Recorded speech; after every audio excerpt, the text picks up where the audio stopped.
பார்த்தீங்கன்னா, compound interest கண்டுபிடிங்கன்னு சொல்லியிருக்காங்க. 10,000 அமௌண்ட்டில் 2 வருஷம் 10% வட்டி அப்படிங்கிற விதத்தில். ஸோ நம்ம ஃபார்முலா அப்ளை பண்ண போகிறோம். So P of 1 + r/100 power of t அப்படின்ட்டு நமக்கு இங்கே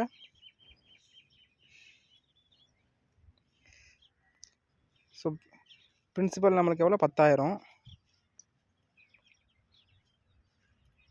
நம்ம ரேட் எவ்வளோ 10%. அப்போ 10/100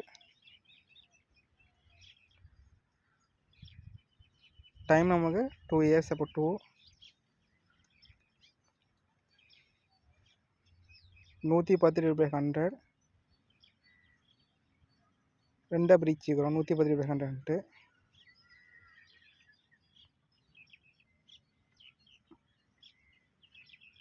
இப்போ 110 நம்ம மல்டிப்ளை பண்ண போகிறோம்.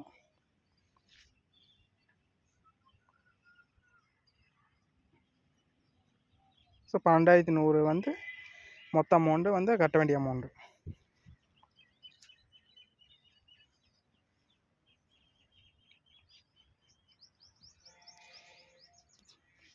இப்போ இன்ட்ரெஸ்ட் மட்டும் எவ்வளோன்னு பார்க்கணும்னா 12,100 - 10,000. அப்போ 2,100 வந்து இன்ட்ரெஸ்ட் மட்டும்.